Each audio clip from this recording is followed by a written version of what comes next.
Hi, I'm Katrina, and this is Boldly Challenging Ableism.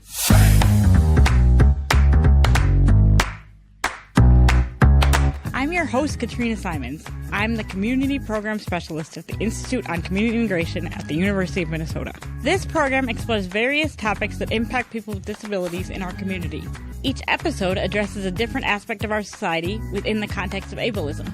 Ableism is the prejudice that stems from the belief or belief system that assumes someone is less capable or less worthy because of a real or perceived difference in ability or function. On this program, we hope to answer some questions you may have been afraid to ask, or maybe some you didn't even know you had. Thanks for joining us. I hope you enjoy the conversation.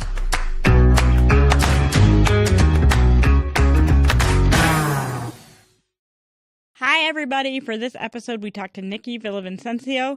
She is the Disability Culture and Leadership Specialist for Advocating Change Together in Minnesota. I asked our friend Nick Wilke to join me as co-host. Nick is the Independent Living Coordinator for the Metropolitan Center for Independent Living. I hope you enjoy the conversation. So, Nikki, thank you so much for joining us. It's so nice to have you here. Thanks, Nick. Thanks, Katrina. Nikki, would you like to introduce yourself?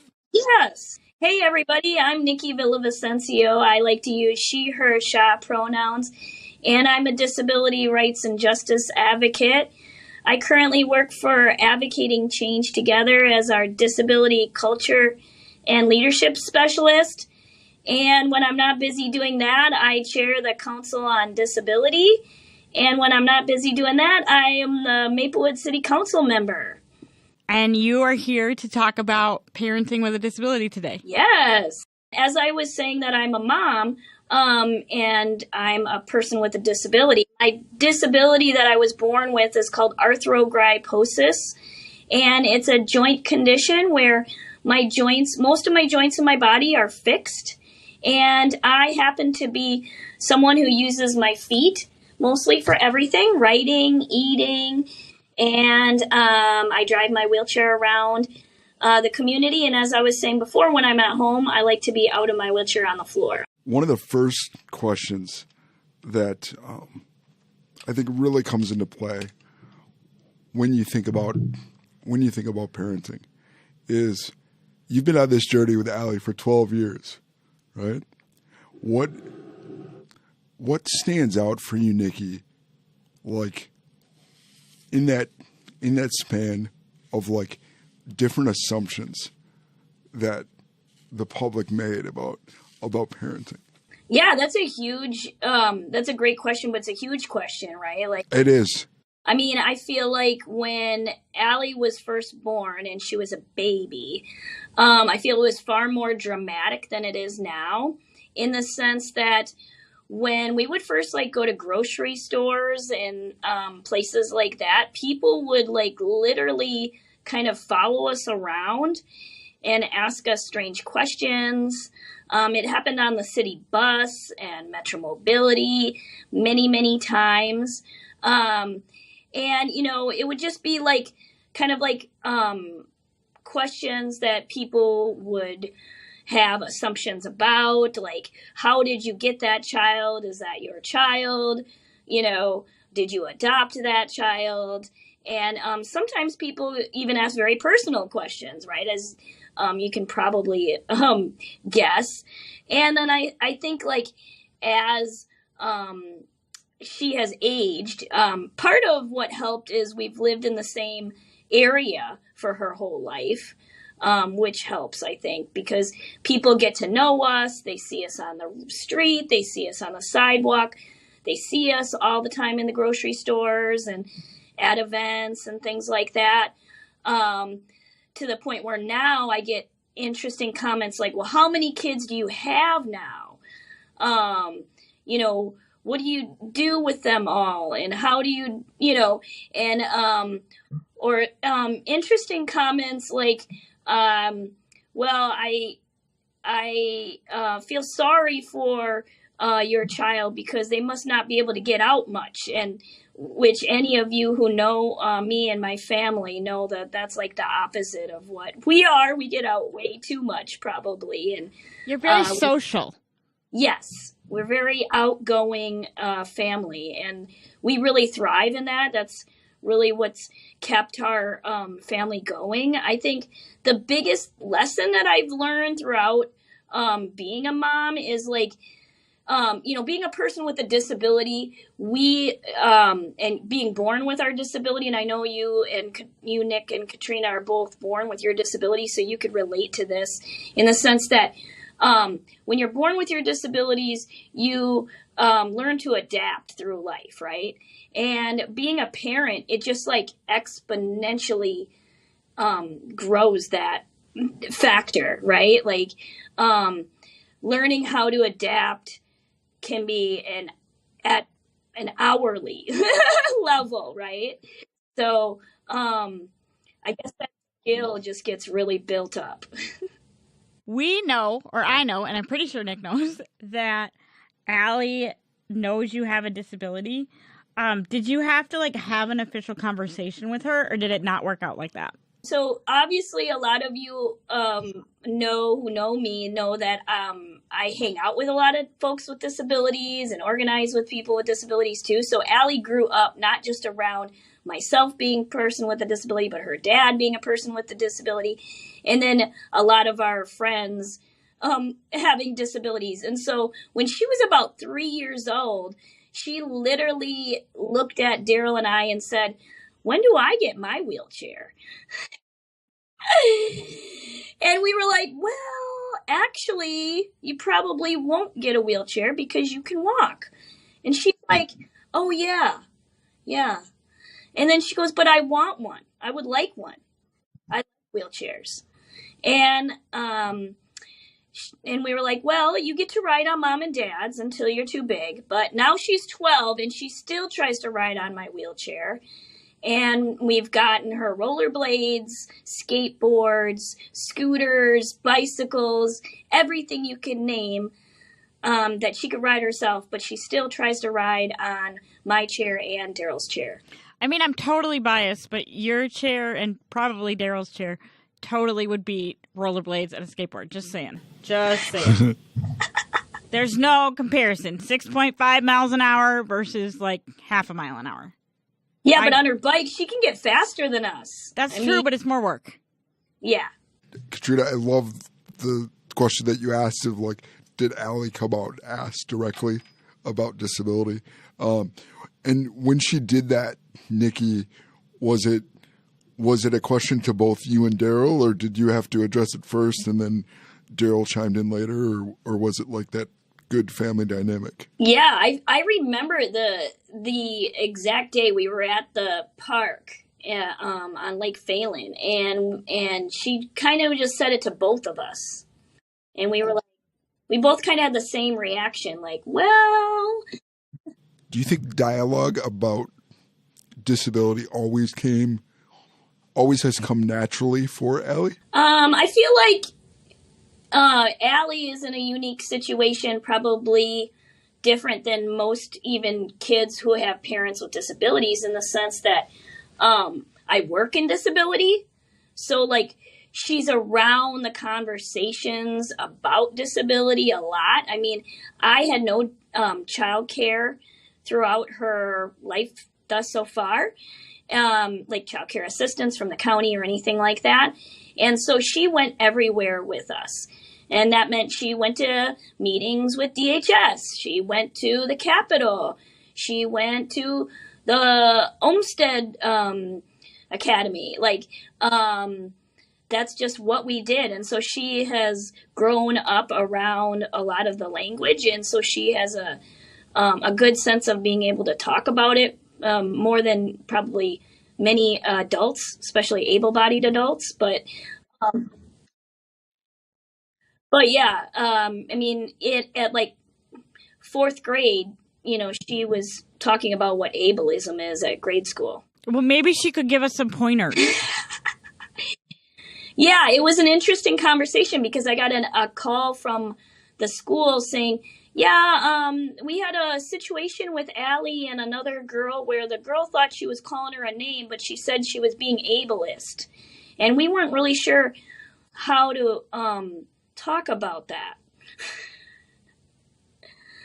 So then we had a conversation about ableism at her grade school, which was really great. And was that an opportunity for you and Daryl to come in and have the conversation too? Yeah.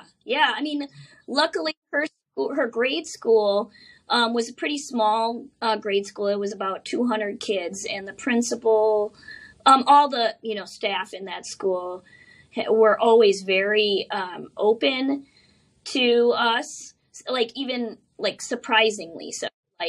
They were just very open and inviting, and always wanting us to come to the events and the all the activities, and always gave us extra time for parent-teacher conferences and things like that. We were very lucky. Now she's in middle school. She'll be going into her second year of middle school this fall.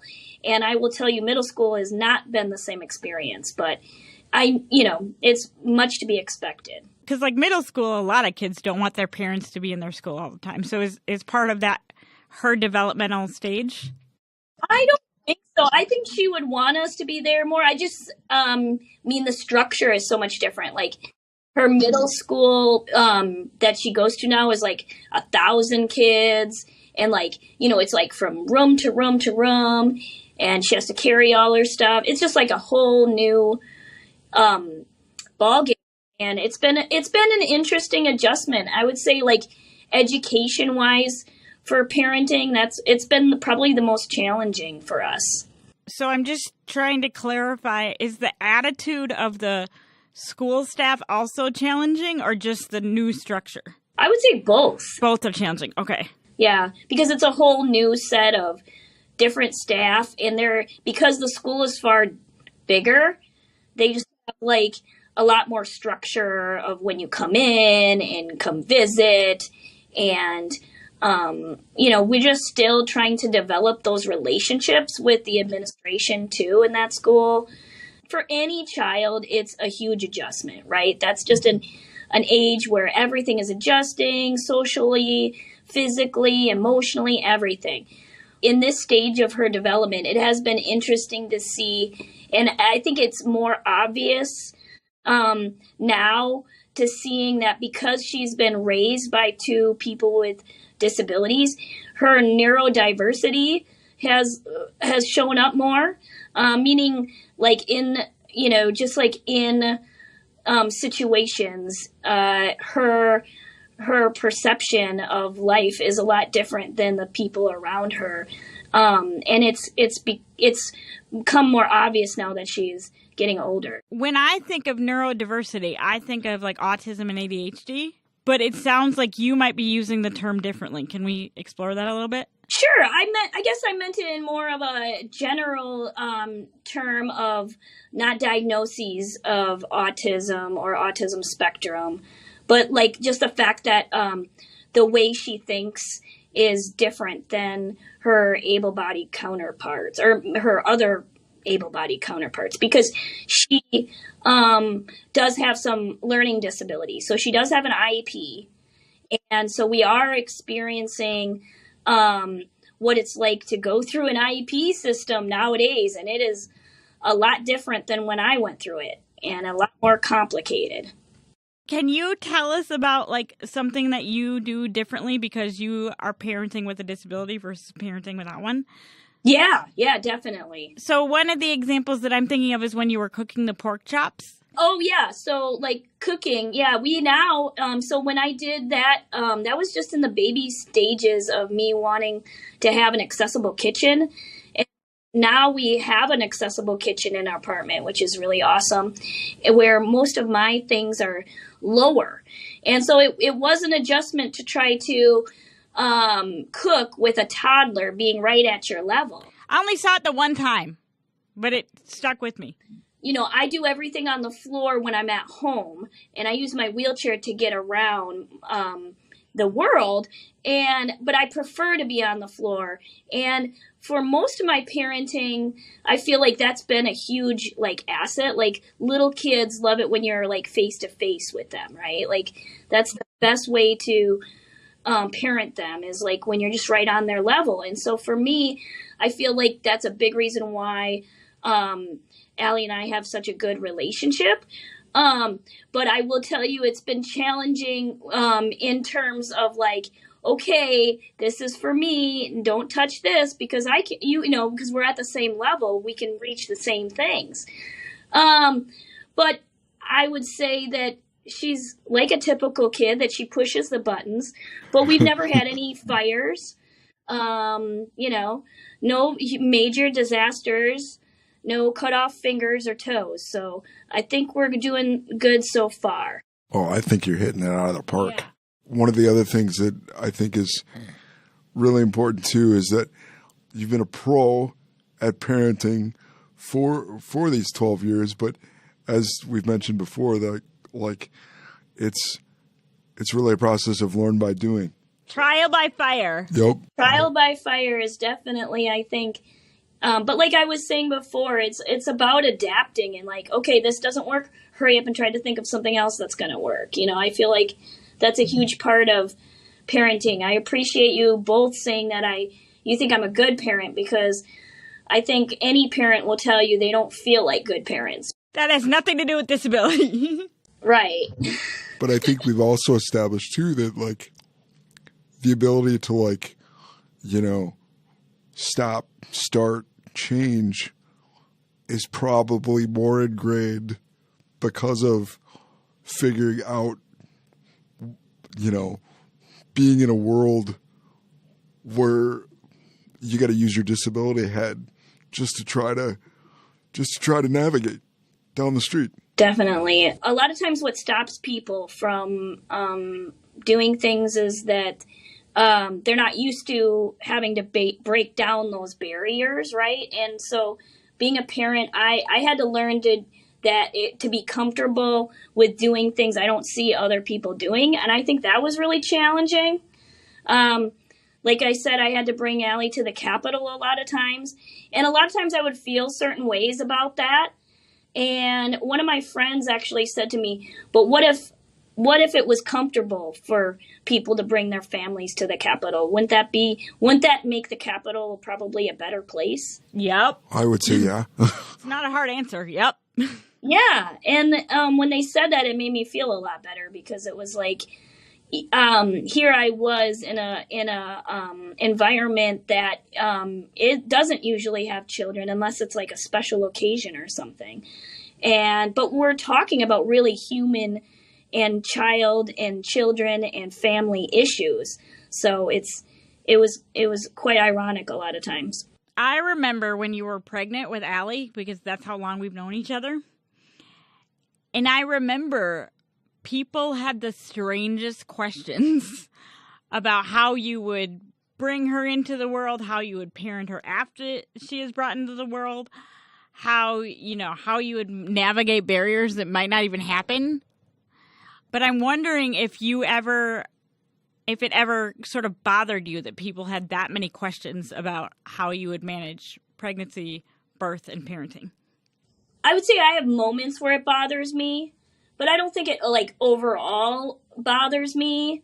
I think what was challenging was when I'd be out in the community and people would ask questions like, how are you going to do this and how are you going to do that, instead of saying, hey, do you need help with anything? Right. Yeah.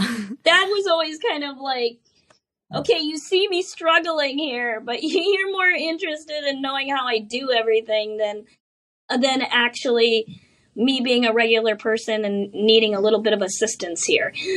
And did it wear on you that people had so many questions, or were you kind of like, well, I'm used to people asking me questions because my disability is visible? I'm sorry, for those of you that are don't know Nikki. Nikki's disability is a visible disability, which is something that Nick and I also have. But I'm wondering if, because people pass those judgments on you really before you even had kids, was that difficult? Yeah, it was definitely difficult. I think in the first few years, I would say like from pregnancy to about 4 to 5 were probably the most challenging years Not only just because, she's a baby and all the developmental things, but just like what you're saying, that just constant kind of interference in your life. But I would also say that I don't think it affected my parenting in that sense, because of the fact of being a person with a visible disability. I was able to, I obviously have experience with that. Anytime you two know, because if you go to the state fair, right, you always get somebody asking some interesting questions, or malls, or anywhere there's large groups of people. So I had some already like built up, advocacy around that. But, you just, as a parent, I feel you're very like sensitive about and as a first time parent, you're like sensitive about a lot of things.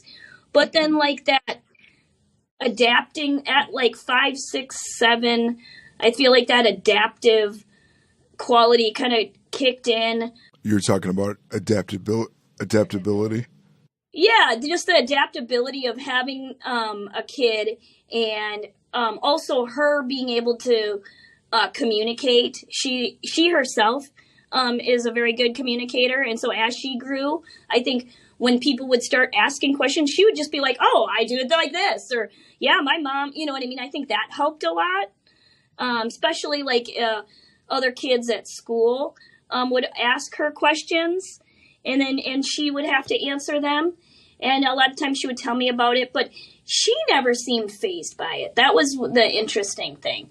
She would always be like ready for an answer, and that always surprises me. I do not appreciate it when people think passing a judgment openly is like a helpful thing. And I feel like you, for many reasons, and none of them are fair, have encountered a lot of that. And I wish that wasn't true, but also I kind of watch you in awe as you navigate it, because it's not like easy. You have to get comfortable with doing things that you're not used to seeing anybody else do, and like people, like you said, people will make judgments on that. But I always tell people, like, I am an open person, so like if you want to ask me things, like, that's cool. Like, I've always kind of had that attitude, because I'd rather people know the truth than like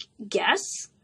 And like, I feel like we're kind of in this strange point in our society where like everybody Googles everything, right? Which is a good thing. Like, I love Googling things. I Google stuff all day long.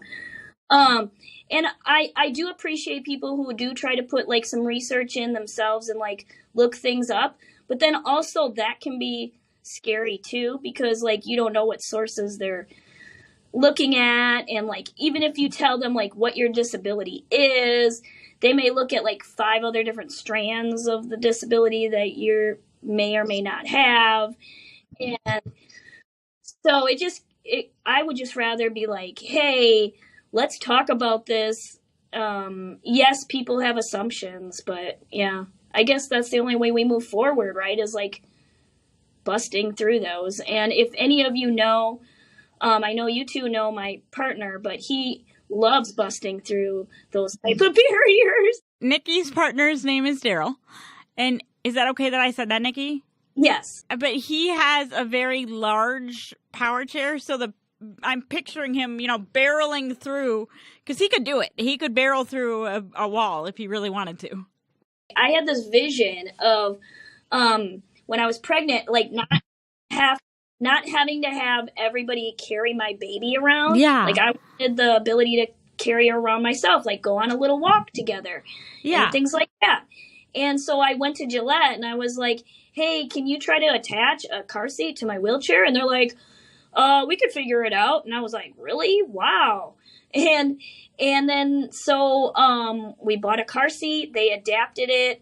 It hooked into the front of my wheelchair, kind of like a trailer hitch. Yeah, but in the front. In the front. And so I was able to feed her and give her a bottle and talk to her. And like, the distance between your face and her eyes was like perfect. So she could like gaze up at you, which is amazing.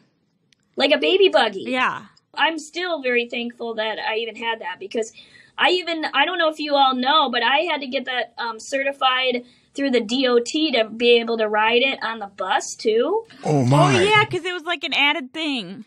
Yeah, I mean, because it was never ever been before, and like bus drivers on Metro would be like, "What the hell's this?" You know, excuse my language, but so I had a little bit of action right on Metro Mobility one day where the driver made the mistake of putting the ramp down right away.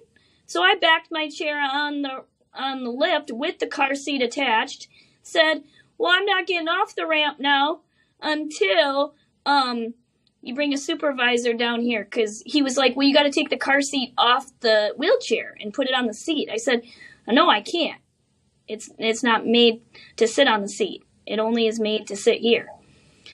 And so literally we had to wait there until the supervisor came down, and then approved it for that ride, and then we further certified it through the DOT. Nikki has ironclad tenacity. Yes. That is like rare in the human race. Like, it's exemplary. Well, I appreciate that, but that's the part that bothers me, I think, the most, is that it shouldn't be that hard, right? Like, that's the part that frustrates me the most about being an advocate, is like, you know, we're in 2024, and it literally should not be this hard, like, for people to just live their life like anybody else, right? You know, and choose to parent. Yeah, and do anything, right? Like, it is. I am around people with disabilities all the time that, like, they have the most simplest choices taken away from them only because they're disabled. You know? Right. No other reason. Yeah, and it's hard to see. So, I mean, it makes me want to push harder, but, you know.